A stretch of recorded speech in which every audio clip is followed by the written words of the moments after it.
collar? My collar make me uncomfortable? Well, why should it make me uncomfortable, Reverend? I wouldn't want it to. How long have you been away from Peyton Place? A long time. You've got a lot to catch up on.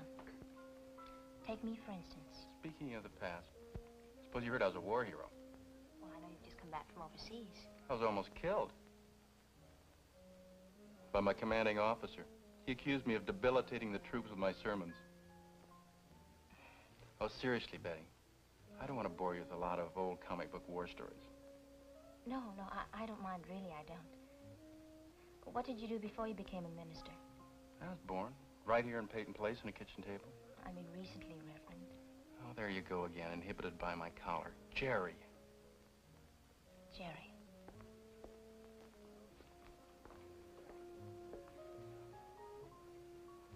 Reverend Bedford. Miss Wilkerson, now nice to see you. Miss Wilkerson, this is Miss Anderson. Betty, this is one of my parishioners, Miss Frances Wilkerson. How do you do? Pleased to meet you. Are you a new member of the congregation? No, she isn't, Miss Wilkerson. She's a friend. Oh. Well, don't let me interrupt your dinner. Nice to meet you, Miss Anderson. Reverend. Let's see, where was I? Oh, my collar. Is that why you asked me out? Why? To bring me back to the fold. Are you serious? You made a mistake, Reverend. It's not your fault, it's mine for accepting your kind and innocent invitation. But you better know who I am. You better know that I was married for a month to Rodney Harrington and that I was... Look, Betty, I know all about that. All of it. So what else is new? And what's the idea of accusing me of trying to charm you into becoming a member of my church? Do you think they give me an expense account to wine and dine prospects? Well, I thought that... Don't get me wrong. I'm no Winston Churchill when it comes to giving sermons, and I can use all the pretty, friendly faces I can get in my congregation. I'm sorry, Reverend. Jerry. Jerry. Cherries flambe.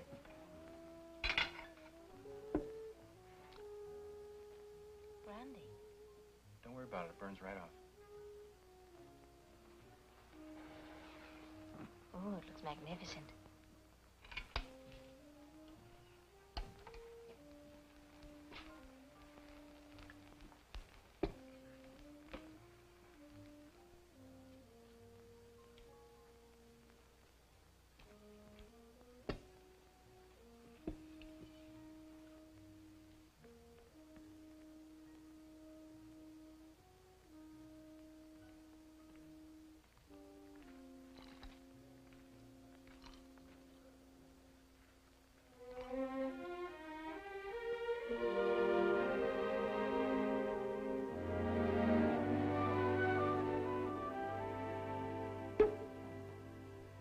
Well, technically, I'm off duty, but I have to be out of the hospital in 10 minutes.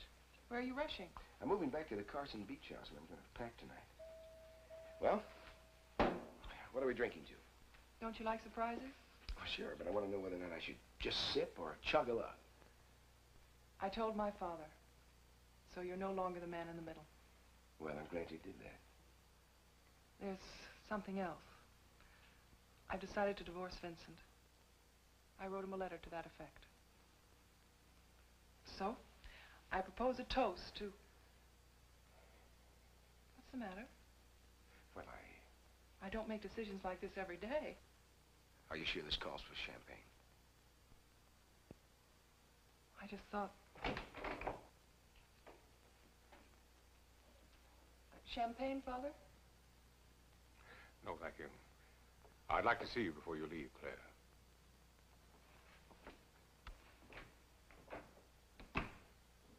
Well, I'll tell him. You don't like being the man in the middle, remember? Yes, I remember, but it'll be easy for me to explain. No, it's my problem.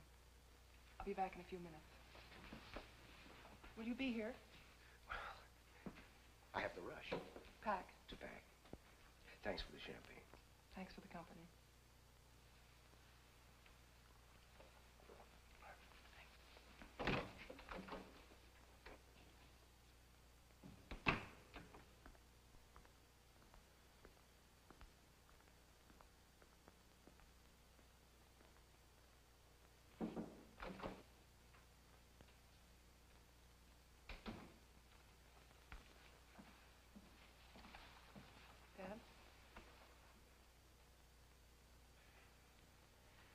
I seem to have a knack for upsetting you. Michael Rossi's a very fine doctor. He's got more talent than he knows. He has hands that are skillful enough to work at any facility in the world. And he's got a driving, scientific curiosity. As a man, he's patient, kind, and personable. There's only one problem, Claire. You're married. Oh, Father. Well, you're interested in him, aren't you? As a friend? I'm going to divorce Vincent. Sorry to hear that. I have the dreadful old Victorian attitude that marriage vows are to be taken seriously. I've tried to explain. And I understood your explanation. Claire, divorce is a legal condition. It's papers, affidavits, official stamps, the whole judicial process. Divorce for you right now is a state of mind. You're still married.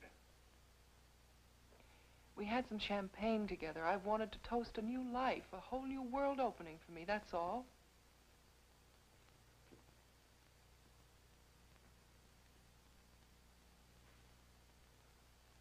Claire, you and I wanted to get to know each other. We wanted to take the first step after a lifetime of misunderstanding. Well, now, isn't the first step knowing ourselves, being totally honest? Yes. Are you being totally honest about your feeling for Michael Rossi?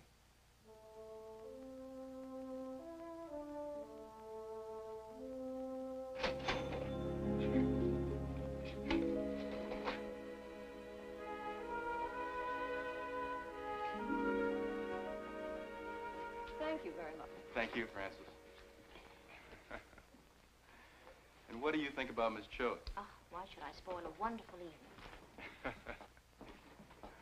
Miss Anderson. Oh, Mr. Cord, I'd like you to meet... Jerry Bedford. Hello. Stephen Cord. Have I changed that much? Have we met? Well, we certainly have. After I saw you in the hospital, I realized we knew each other. That's right. We went to high school together. Right. You beat me out in the high jump, and I finished about a mile ahead of you in the high hurdles. I never would have remembered that. You know, if I tried, I could probably remember how high you jumped and how fast I ran. Would you join me for a drink? Thanks, we're just going. Some other time, thank you. Good night. Good night.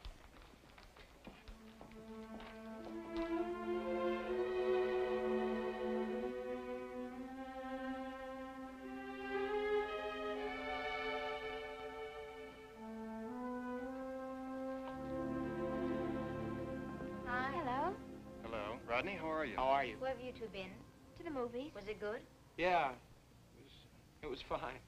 Oh, you were talking all the way through it. We had a great dinner. I've got to get home. Sure. Good night. Give Good my best to night. your parents. Good Yes, night, I will. baby. Thank you. Good night. Reverend, good night.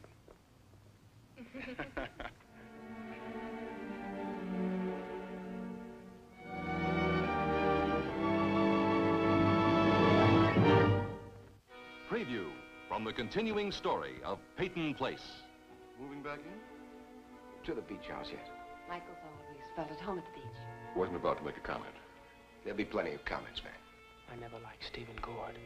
But that's all past. You said... It isn't the past anymore, Allison. Mr. Cord is here, now. You can just leave, Norman. Wait a minute, Rita, I'm sorry. I only... Just get out of here, will you? Get out.